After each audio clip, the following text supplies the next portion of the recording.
National conference के जो president हैं वो एक बार फिर विवादों में गिर गए हैं। जम्मू कश्मीर के अंदर अब 370 और 35 से ख़त्म हुए 2 साल हो चुके हैं, लेकिन अभी भी नेशनल कॉन्फ्रेंस और पीडीपी है कि दिल में अभी भी आस लगाए बैठे हैं कि 370 और 35 से जो है वो वापस आएगा। यानी कि जो संविधान भारत के संविधान के अंदर टेम्परेरी था उसे जब ख़त्म कर दिया गया, उसके बाद भी अब उन्हें लगता है कि वो संविधान हम एक बार फिर से हमें वापस मिलेगा और वो झंडा एक राज्य के अंदर 2 झंडे जो थे जैसे पहले चलते थे, एक बार फिर से हम वैसे ही झंडे लगाकर जो है अपनी गाड़ियों में चलेंगे। जय हिंद, आप देख रहे हैं बाहू एक्सप्रेस और मैं हूँ आपके साथ शुभम लंगे। दरअसल नेशनल कॉन्फ्रेंस के बड़े नेता प्रेसिडेंट नेशनल कॉन्फ्रेंस के फारूक अब्दुल्ला जो हैं वो एक बार फिर विवादों में गिरते हुए नजर आ रहे हैं। मैं आपको मामला जो है वह सुनाता हूँ। दरअसल नेशनल कॉन्फ्रेंस के जो नेता हैं वो मेंबर पार्लियामेंट भी हैं, आपको याद होगा, और वह संसद में पहुँचे हैं। संसद में इस समय शीतकालीन सत्र जो है वह चल रहा है और इस सत्र में तमाम एमपीज़ जो हैं वहाँ हिस्सा लेने जा रहे हैं। जैसे ही वो वहाँ पहुँचते हैं, उनकी गाड़ी जो थी जिस पर वो बैठ कर वहाँ गए, उस गाड़ी पर जम्मू कश्मीर का जो पुराना झंडा था वो लगा हुआ था। यानी कि जिस झंडे की अब मान्यता नहीं है वह उस झंडे को लगाकर वहाँ पहुँचे। जैसे ही वो वहाँ पहुँचते हैं विवाद शुरू हो जाता है।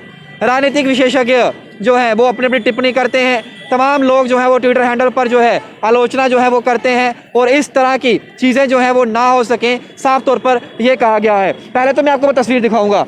ये तस्वीर आप देखिए, और ये सर्कल में एक झंडा जो पहले जम्मू कश्मीर का झंडा हुआ करता था जब फारूक अब्दुल्ला यहाँ पर सीएम बनकर रहे और 2 टर्म उन्होंने जो जितने भी टर्म उन्होंने यहाँ पर सीएम के रहे उस टर्म में यही झंडा जो था वो रहता था, क्योंकि 370 और 35 से जो था वो हमें स्पेशल प्रोविज़न देता था कि हम जो है अलग संविधान जो है उसके अंदर काम करेंगे और हम लोग जो है वो अपने संविधान के तहत चलेंगे और हमारा अलग झंडा जो है वो रहेगा। लेकिन 370 और 35 से टूटने के बाद इस झंडे की मान्यता जो थी वो ख़त्म हो गई थी संविधान के अंदर। अब इस झंडे की कोई भी वैल्यू जो थी वो नहीं रही थी, लेकिन तिरंगा झंडा जो था उसी की इकलौती मान्यता जो थी वह रहनी थी।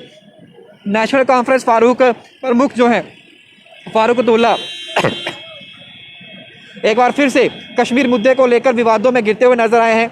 जम्मू कश्मीर के जिस झंडे को धारा 370 के तहत ख़त्म कर दिया गया था, जिसकी मान्यता ख़त्म कर दी गई थी, वो फारूक अब्दुल्ला की गाड़ी पर लगा जो है वो दिखा है। उनकी गाड़ी की फ़ोटो सामने आते ही लोग उनकी जमकर आलोचना भी कर रहे हैं। लोग सवाल कर रहे हैं कि तिरंगा क्यों स्वीकार नहीं है। पत्रकार अशोक श्रीवास्तव ने इस फोटो को ट्वीट किया है। उन्होंने फोटो शेयर करते हुए लिखा है, तिरंगा नहीं स्वीकार। पूरे जम्मू कश्मीर में तिरंगा लहरा रहा है लेकिन फारूक अब्दुल्ला को तिरंगा स्वीकार नहीं है। फारूक संसद में अपनी गाड़ी पर आज जिस झंडे को लगाकर पहुंचे, तब से ही फारूक अब्दुल्ला जो है जमकर उनकी आलोचना की जा रही है और वह झंडा अब वैध नहीं है। इसके अलावा फिल्मकार अशोक पंडित जो हैं उन्होंने भी नेशनल कॉन्फ्रेंस के नेता की जो है वो जमकर आलोचना की है। उन्होंने लिखा है, फारूक अब्दुल्ला को संसद जाने के दौरान अपने वाहन पर तत्कालीन जेके राज्य ध्वज का उपयोग करने के लिए संसद से निलंबित कर दिया जाना चाहिए। ट्विटर यूजर MK जवाली इन्होंने लिखा है, जो भारत में धन बटोरने के लिए रहता हो, जिसकी फंडिंग विदेश से होती हो, जिसका परिवार विदेश में रहता हो, जिसका दिल पाकिस्तान के लिए धड़कता हो, जिसका जीवन ही आतंकवादियों की पैरवी के लिए चलता हो, वह भारत के झंडे को क्यों अपनाएगा। और अशोक श्रीवास्तव के इस रिप्लाई में जो है वो रिप्लाई आया है मनीष का। उन्होंने कहा है, कैसा झंडा 370 ख़त्म, झंडा ख़त्म। अब कड़ाई किसे किए हुए कर्तन को झंडा कह रहे हैं आप, और असंवैधानिक मान्यता और जो है वो स्वीकार हमें नहीं है।